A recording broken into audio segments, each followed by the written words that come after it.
لا الہ الا اللہ لا الہ الا اللہ توحید-سنت.com لا الہ الا اس ویب سائٹ پر ملاحظہ فرمائیے ممتاز علماء کرام کی تقاریر، درس قرآن و حدیث، اسلامی کتب کا وسیع ذخیرہ، فرقے باطلہ سے مناظرے اور بہت کچھ۔ الا اللہ لا الہ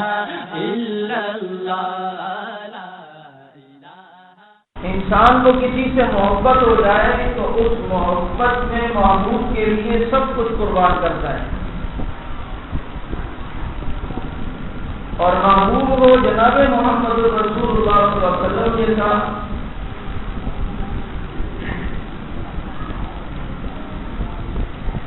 کہ جس کی مثال پوری کائنات میں کوئی پیش نہیں کر سکتا،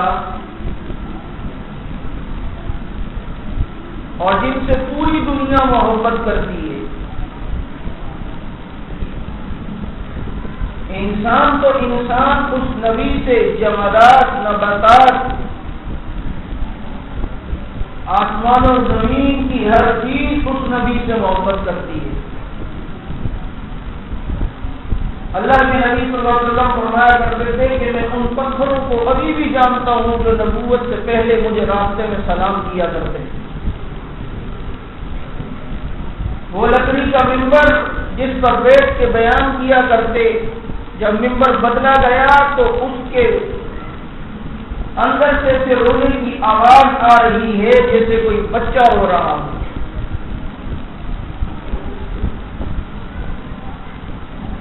میرے نبی سے کائنات کی ہر چیز نے محبت کی۔ ابو جہل کے ہاتھ میں پڑے ہوئے کنکر وہ نبی کا کلمہ پڑھ رہے ہیں۔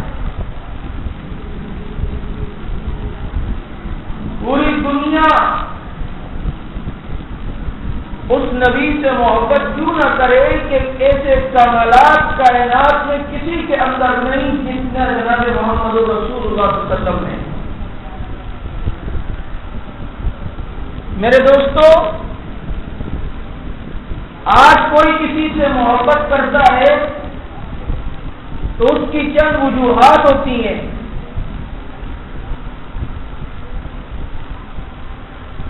مجنو کو لیلا سے محبت ہوئی، یا تو لیلا کے حسن کو دیکھ کر یا اس کے کمال کو دیکھ کر، کنو نے سچی سے عشق کیا، اس میں کچھ کمال نظر آیا ہوگا یا اس کا حسن نظر آیا ہوگا۔ انسانی عقل کسی سے محبت کرتی ہے تو اس کی دو تین وجوہات ہوتی ہیں۔ ایک وجہ تو یہ ہوتی ہے کہ محبوب میں حسن بہت ہے، اور اس کے حسن پہ فریفتہ ہو کر اس کے حسن کو دیکھ کر شکر رہ گیا اور اس سے محبت کرنے لگا کہ میرا محبوب کتنا خوبصورت ہے، اس کی چال ڈھال دیکھو، اس کا انداز گفتگو دیکھو، اس کے چہرے کے حسن کو دیکھو، اس کی پیشانی پہ چمکتی ہوئی روشنی کو دیکھو، مختلف انداز میں اس کے حسن کی تعریف کرے گا۔ یا بعض دفعہ سامنے والے میں حسن نہیں ہوتا، لیکن اس نے آپ پر احسان کچھ ایسا کیا ہوتا ہے کہ اس احسان کی وجہ سے اس محسن سے محبت ہوتی ہے، دل میں محبت بیٹھتی ہے کہ میں پریشان تھا، جب خاندان والوں نے میرے سے نظر پھیر لی، اس نے جو ہے مجھے قرضہ فراہم کیا تھا، اس نے مجھے چھت سر چھپانے کے لیے دی تھی، میں بڑا مقروض تھا، اپنے بھائیوں کے پاس بھی گیا لیکن بھائیوں نے بھی مجھے قرضہ دینے سے انکار کیا۔ یہ شخص میرا محسن ہے، اس کی عقیدت میرے دل میں ہے، یہ چلتا ہے تو مجھے سب میں نمایاں نظر آتا ہے، یہ آتا ہے تو مجھے سب میں نمایاں دکھائی دیتا ہے۔ کیوں محبت ہوئی؟ کہ اس کا احسان ہے مجھ پر، تو محسن سے محبت ہوئی احسان کی وجہ سے۔ یا کسی میں کوئی کمال پایا جائے، اس کمال کی وجہ سے دنیا محبت کرتی ہے کہ مجھے فلاں سے بڑی کمال محبت ہے، اس میں عجیب کمال ہے جی، وہ فلاں کھلاڑی ہے اتنے کم گیندوں میں اتنے زبردست رن بنائے گا، اس میں یہ کمال ہے، جناب علی یہ فلاں اس کے اندر یہ کمال ہے، اتنی گاڑیوں کے اوپر سے موٹر سائیکل کی چھلانگ لگا دے گا، اس میں یہ کمال ہے کہ اس نے پاکستان کو ایٹم بم بنا کر دیا ہے، یہ اس کے کمالات ہیں۔ تو دنیا محبت کرتی ہے کسی سے ان تین وجوہات کی بنا پر، یا تو اس کے حسن کی وجہ سے، یا اس کے کمال کی وجہ سے،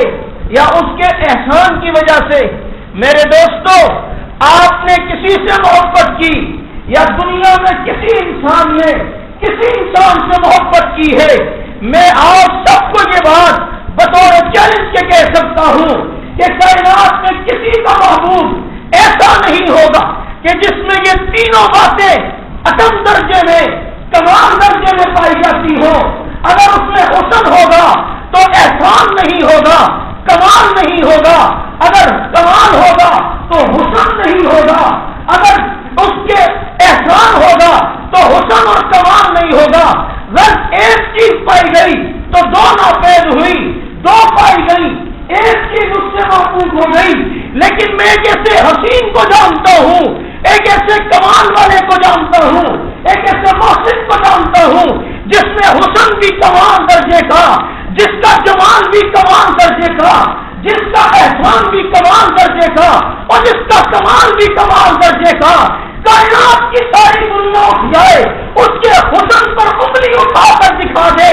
دنیا اس کے حسن میں نقص کا کاج کرنا چاہے، اس کے حسن میں نقص نظر نہیں آئے گا۔ اگر دنیا اس کے احسان کو گننا شروع کر دے تو اس کے اتنے احسان ملیں گے کہ ماں باپ کے احسان اس کے احسان کے سامنے ہیج نظر آئیں گے۔ اگر کمال کسی میں دیکھنا ہو تو میں اس معبود کو جانتا ہوں جس کا کمال احسان اور کمال اور حسن اس عدم درجے کے ہیں کہ کائنات کی ساری دنیا مل کر اس کے کمالات کا مقابلہ نہیں کر سکتی۔ اس کائنات کے عظیم انسان کو محمد الرسول اللہ کہا جاتا ہے، محمد ابن عبداللہ کہا جاتا ہے، محمد مصطفیٰ کہا جاتا ہے، احمد مصطفیٰ کہا جاتا ہے، شمس الضحیٰ کہا جاتا ہے، بدر الدجا کہا جاتا ہے، خیر البراء کہا جاتا ہے، شفیع المذنبین کہا جاتا ہے، رحمت للعالمین کہا جاتا ہے، جس کو ساری دنیا محمد الرسول اللہ صلی اللہ علیہ وسلم کہا کرتی ہے۔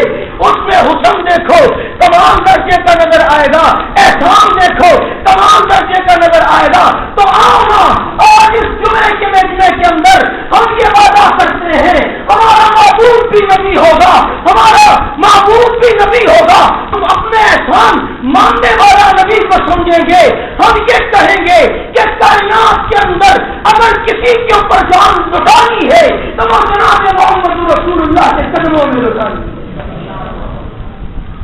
ایسا حسین کہاں ملے گا؟ اور آج جس کے چکروں میں ہم پڑے ہیں ان کے احسان نہیں ہے۔ آپ کو فلاں قائد محترم کا مجھ پہ احسان ہے، true احسان ہے۔ آپ کو فلاں امیر صاحب کا مجھ پہ احسان ہے، کوئی احسان نہیں۔ آپ کو میری پارٹی کے قائد کا مجھ پہ احسان ہے، کوئی احسان نہیں۔ وقت پہ تجھے چھوڑ کے جائے گا۔ جس نبی کا نام میں لیتا ہوں اس کا وہ عظیم احسان ہے کہ جب انسانیت طاقت سرا کی گمراہی کی دلدل میں پھنسی ہوئی تھی، جب انسانیت ایمان زمین پہ بستے تھے لیکن انسانیت کا نام نہیں تھا، اس محسن اعظم نے اس انسان کو انسانیت کے گر سکھائے، دنیا کو جینے کا شعور سکھایا، ماں باپ کی عزت کے طریقے بتائے، عورت کی قدر و قیمت بتائی، جانور کی قدر و قیمت بتائی، انسان کو انسان کی قدر و قیمت بتائی۔ نہیں تو یہ انسان تو ایک پتے پہ کئی سال تک اپنی نسلیں قربان کرتا تھا، یہ انسان تو اپنی انانیت پر اپنی نسلوں کو تباہ کر دیا کرتا تھا۔ یہ اس محسن کا احسان ہے کہ جس نے انسان کو انسانیت کے گر سکھائے دیے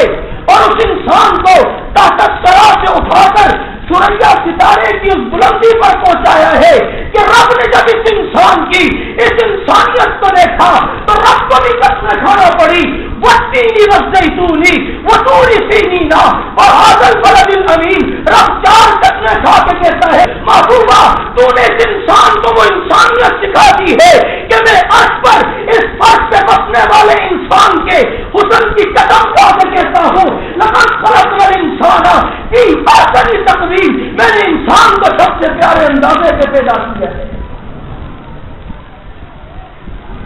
وہ قائدوں پہ مرنے والوں، وہ امیروں پہ مرنے والوں، خبر کرو، وہ پارٹیوں کی لیڈروں پہ مرنے والوں،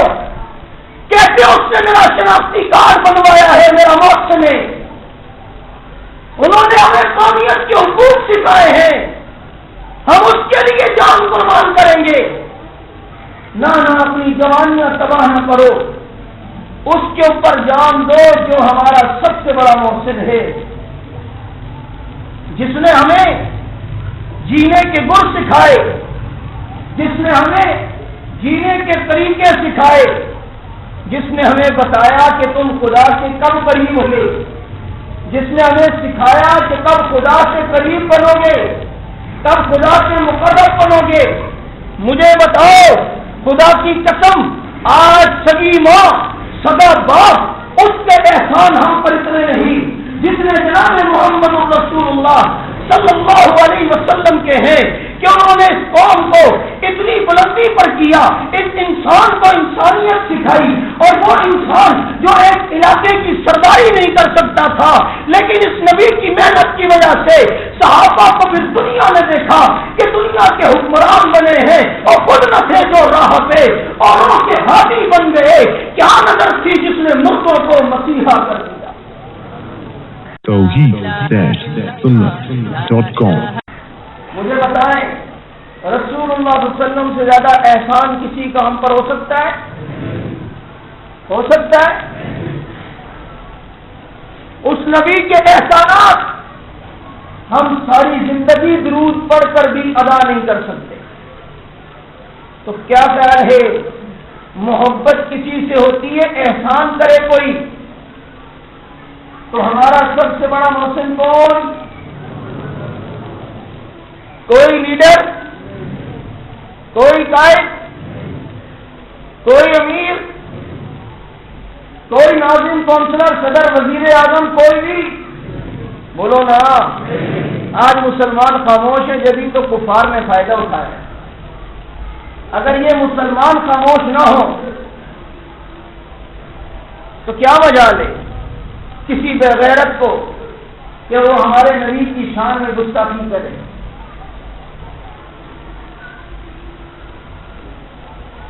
میں نے کہا کسی سے محبت ہوتی ہے اس کے حسن کی وجہ سے، اور دنیا کے حسن کے پیچھے پڑنے والوں میں اس حسین کا تعارف کراتا ہوں کہ جس کی حسن کا نظارہ آج 1460 بعد بھی ایسا پڑ رہا ہے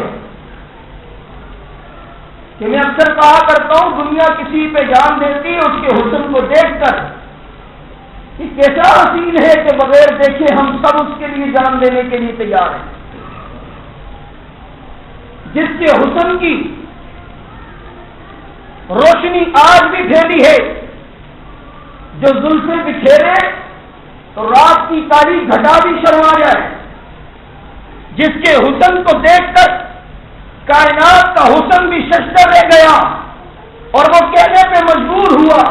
کہ کائنات حسن پھیلا تو لامحدود تھا، جب یہ حسن سمٹا تو محمد تیرا نام بن کے رہ گیا صلی اللہ علیہ وسلم۔ اللہ نے کائنات کے سارے حسن کو سمیٹ کر، جیسے دنیا کہتی ہے فلاں کو سمندر، فلاں نے سمندر کو کوزے میں بند کر دیا، ایسی بات کی کہ ساری بات کا خلاصہ ایک جملے نے کر دیا۔ میں کہتا ہوں خدا کے سارے حسن کا کہ خدا نے جتنے حسن بنائے، آسمان و زمین کا حسن، کوثر و قضا کا حسن، لہجات پھولوں کا حسن، ہوا خلا فضا کا حسن، اور موسم بہار کا حسن، سمندروں کی طغیانی کا حسن، دریاؤں کی روانی کا حسن، چاند کی چاندنی کا حسن، اور سورج کی درخشانی کا حسن، اور تاروں کی تابانی کا حسن، آسمان کے نیلے پن کا حسن، زمین کی اور کائنات کے سارے حسن کو اگر سمیٹ دو، ایک جگہ جمع کر لو، اس حسن کے مجسمے کو محمد الرسول اللہ کہا جاتا ہے، اور جس کے حسن کا یہ عالم ہے کہ رب نے اپنا محبوب اس کو بنایا ہے، جس کے حسن کا یہ عالم ہے کہ چمکتے ہوئے آسمان کے چاند کو دیکھ کر ابو ہریرہ کہتے تھے میں نے نبی کے حسن کو دیکھا، چودھری کے چاند کو بھی دیکھا، موازنہ کرنے کے بعد میں یہ فیصلہ کرنے پہ مجبور ہوا کہ آقا کا حسن چاند کے حسن سے کہیں زیادہ ہے، اس لیے کہ چاند کے حسن میں داغ اور دھبے نظر آئیں گے لیکن مدنی کے چہرہ تمہیں صاف نظر آئے گا۔ جس کے حسن کا اندازہ کرنا ہو تو وہ اتنے حسین ہے، اتنے پیارے، اتنے خوبصورت، اتنے حسین و جمیل کہ رب نے حسن بنایا، دو ٹکڑے کیے، ایک حسن کا حصہ یوسف علیہ السلام کو رب نے دیا، حسن کا ایک حصہ اللہ نے پوری دنیا میں بانٹ دیا۔ یہ حسن ہی تو ہے، آج مرد خوبصورت ہے، آج عورت خوبصورت ہے، بچے خوبصورت ہے، آسمان و زمین کا حسن ہے اور بادلوں کا حسن ہے، آسمان کے چاند کے کالی گھٹاؤں سے نکلنے کا حسن ہے۔ یہ سارا وہ حسن جو رب نے آدھا پوری دنیا میں بانٹا اور آدھا یوسف علیہ السلام کو دیا، یہ حسن تو بنایا، دو ٹکڑے کر دیے، آدھا دنیا کو، آدھا یوسف علیہ السلام کو، لیکن حسن سے بڑی چیز جب رب نے جمال بنائی ہے تو جمال کے ٹکڑے نہیں کیے، پورا کا پورا جمال محمد رسول اللہ کو عطا کر دیا۔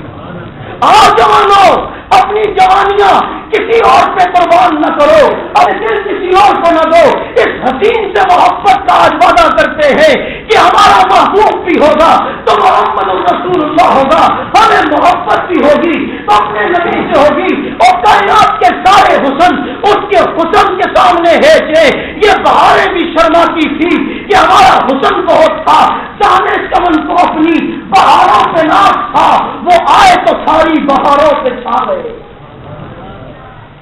اتنا بڑا حسین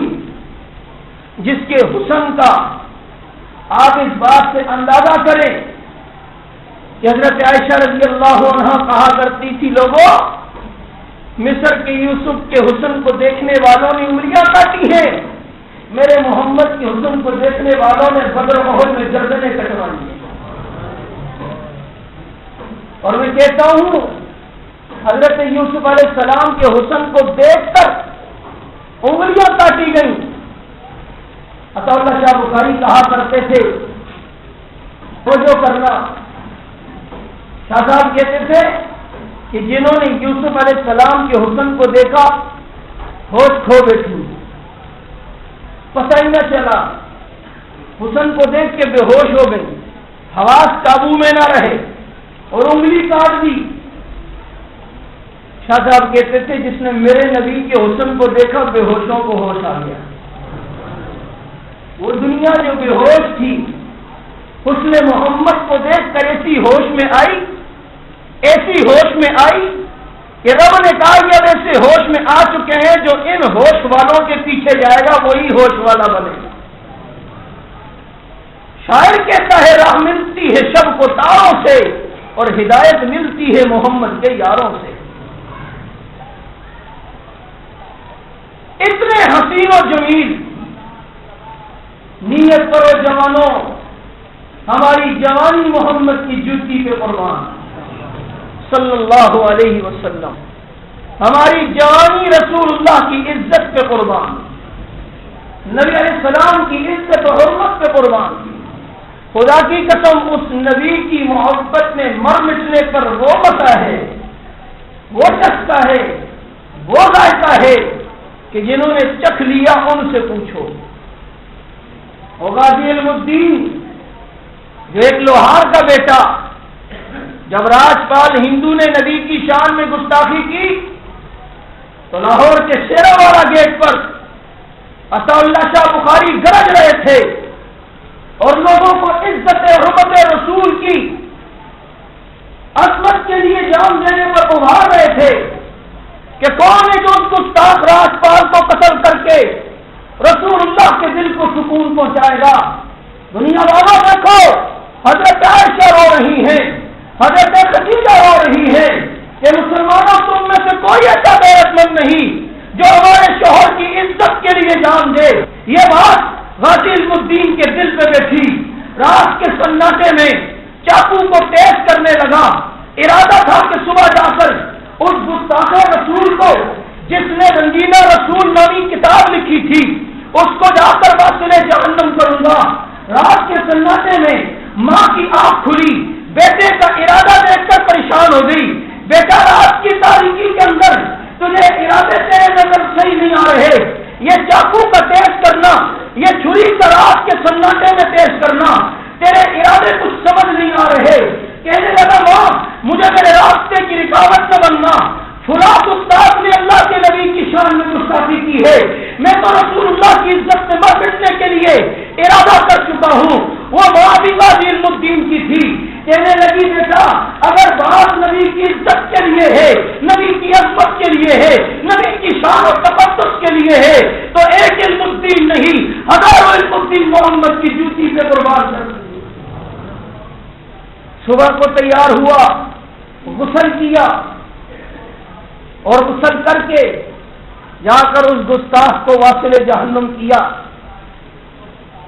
پکڑا گیا، عدالت میں پیش ہوئے۔ وکیل نے کہا علم الدین، یہ برٹش قانون ہے، تیری سزائے موت عمر قید میں بدل سکتی ہے، اتنا کہہ دینا کہ بے ہوشی میں قتل کیا ہے، ہوش نہیں تھا، تیرے پاگل پن کا سرٹیفکیٹ ہم بنا لیں گے،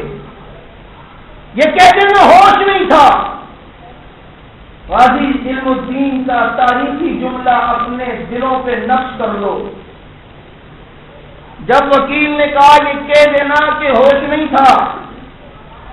تو غازی علم الدین نے کہا میں کیسے کہوں ہوش نہیں تھا، ساری زندگی بے ہوش تھا، اسی وقت تو ہوش آیا تھا، اسی وقت تو ہوش آیا ہے۔ اور میں جب سے جیل کی سلاخوں کے پیچھے آیا ہوں رسول اللہ صلی اللہ علیہ وسلم کی زیارت کیا کرتا، میں کیوں کہوں کہ میں نے بے ہوشی میں مارا ہے؟ ہوش میں نبی کی جان عزت کے لیے جان دی ہے، اور جھولے پر میاں والی جیل میں لٹک گیا، پھانسی کے تختے دار پہ جھول گیا، لیکن دنیا والوں کو پیغام دے گیا کہ مسلمان جتنا بے غیرت کیوں نہ ہو، لیکن رسول اللہ صلی اللہ علیہ وسلم کی عزت و عظمت کی خاطر اپنی جان بھی نچھاور کر دے۔ مسلمانوں، یہ دنیا کا کفر ہر روز کوئی نہ کوئی حرکت کر کے ہمارے نبی کی شان، ہمارے نبی کی عزت کے ساتھ کھیلتا ہے۔ آج جیسا کہ آپ کو معلوم ہے کہ سارے پاکستان میں احتجاج منایا جا رہا ہے، وہ ڈنمارک کے بدبخت اور ڈنمارک کے شکیل القلب لوگوں نے جو اللہ کے نبی کی شان میں گستاخی کرتے ہوئے نبی کے خاکے اور کارٹون بنائے، میں کہتا ہوں انسانیت سے گرا ہوا انسان یہ حرکت کر سکتا ہے، جس میں ذرا سی بھی انسانیت ہو،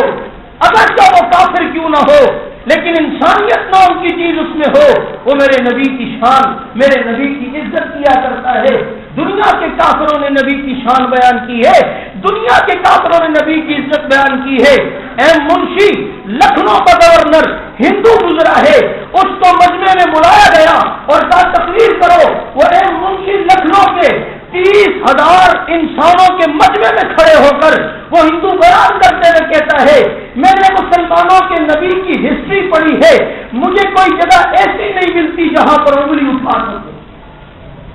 کوئی ایسی جگہ نہیں ملتی کہ مسلمانوں کے اس نبی کی کسی جگہ توہین کر سکوں۔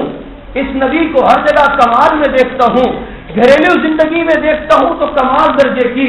محاذ کی زندگی دیکھتا ہوں تو کمال درجے کی، یہ وہ رحمت للعالمین ہے۔ ہندو تعریفیں کرتے ہیں، ماسٹر پرشاد ہندو نبی کی تعریف کرتے ہوئے کہتا ہے گر شمس و قمر کوئی ہاتھوں میں اٹھا لے، دولت کونین کو باہوں میں بسا لے، پھر ماسٹر پرشاد سے کوئی پوچھے تو ان میں سے کیا لے، نالین محمد کو آنکھوں سے لگا لے۔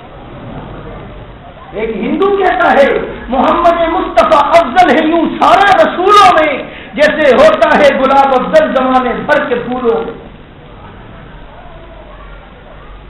لیکن یہ دنیا کے کفر آزادی رائے کا نام لے کر روزانہ ہمارے نبی کی شان میں گستاخی کرتے ہیں اور کہتے ہیں آزادی یہ رائے ہے، یہ رائے کی آزادی کا حق ہر ایک کو ہے۔ ہم وائٹ ہاؤس پہ کھڑے ہو کر امریکہ کے جھنڈے کو جلائیں اور ہمیں کچھ نہ کہا جائے، پھر ہم تمہیں مانیں کہ تم آزادی یہ رائے کے قائل ہو۔ تمہارے ملک میں اگر تمہارے وزیر اعظم کی گستاخی ہو تو وہاں پر مقدمہ بنتا ہے کہ ملک کے صدر اور وزیر اعظم کی شان میں توہین کی گئی ہے، وہاں تمہیں آزادی رائے کیوں نظر نہیں آتی؟ آج پوری دنیا کے مسلمان برسر احتجاج ہیں، لیکن میں اتنا ضرور کہوں گا کہ کفر ہمارے ان احتجاجوں سے پریشان نہیں ہوتا۔ خدا کی قسم کفر ہمیشہ فاروقی ضرب سے پریشان ہوتا ہے۔ کاش کوئی غیرت مند حکمران مسلمانوں میں سے اٹھ جائے اور ان بغیرتوں کی آنکھ میں آنکھ ڈال کے بات تو کرے۔ پھر دیکھتا ہوں کہ کون سا کافر نبی کی شان میں گستاخی کرتا ہے، لیکن ہمارے پوری دنیا کے مسلمان حکمران ہی بغیرت ہے۔ ان میں غیرت نام کی چیز ہو تو یہ دنیا کے کافر میں ہمت نہ ہو۔ میں دیکھتا ہوں اگر کوئی مسلمان حکمران تاریخ میں ہمیں نظر آیا، اس مسلمان حکمران کی موجودگی میں کسی غیر مسلم نے نبی کی شان میں گستاخی کی ہمت کی ہو تو لا کر دکھاؤ، اور اگر کسی نے کی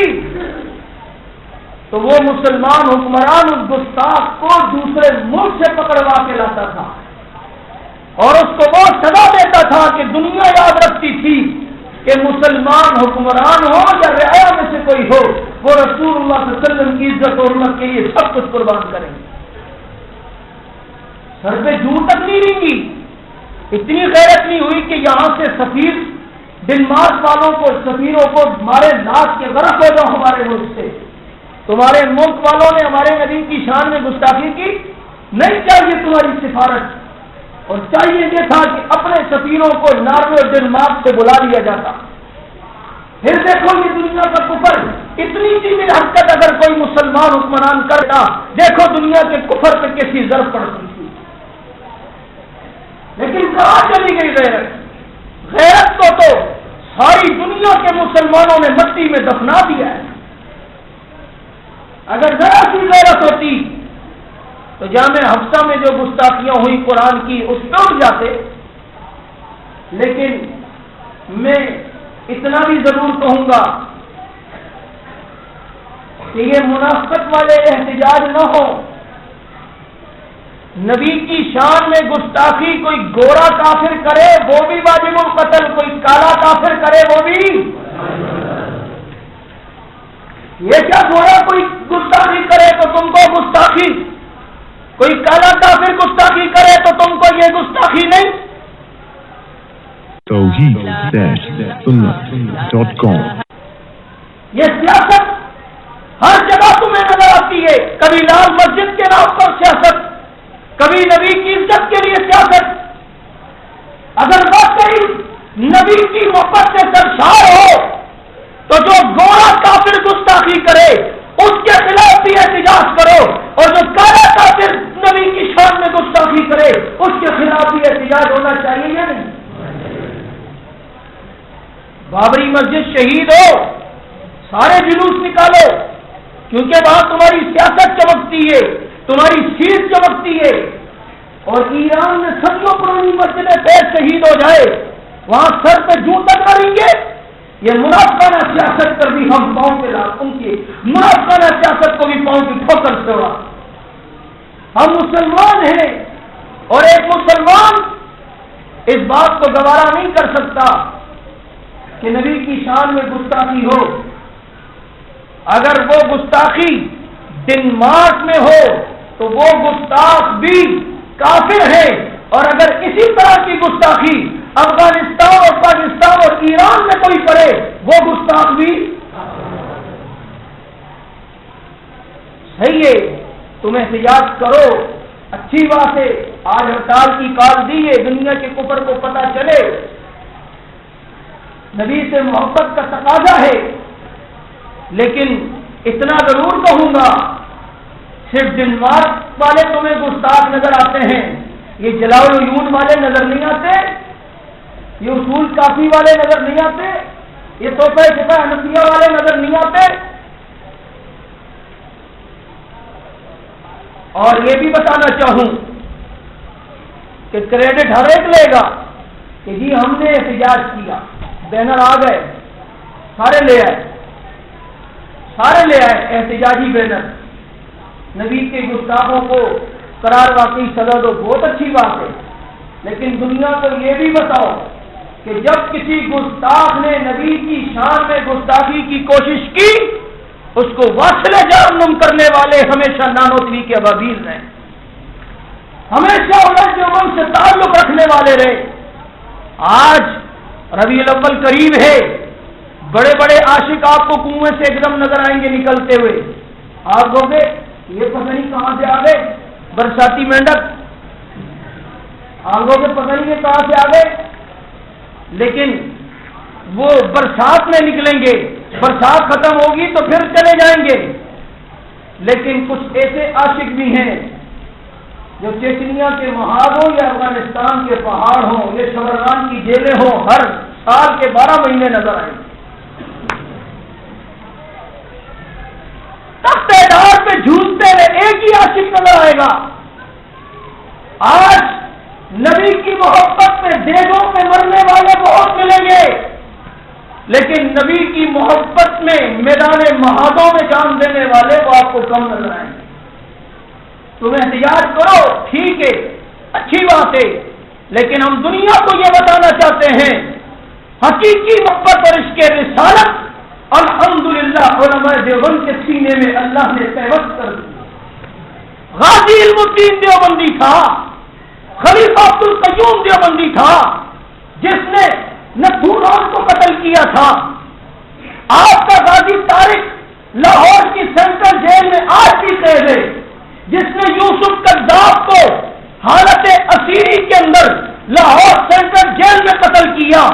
آپ کا میاں والی جیل کے اندر تختہ دار پہ جھولنے والا غازی نواز بھی دیوبندی تھا۔ شاہ اسماعیل شہید جس نے جس سکھ نے نبی کی شان میں گستاخی کی تھی، اس کو قتل کرنے والا شاہ اسماعیل شہید بھی آپ کو علماء دیوبند کی صفوں سے نظر آئے گا۔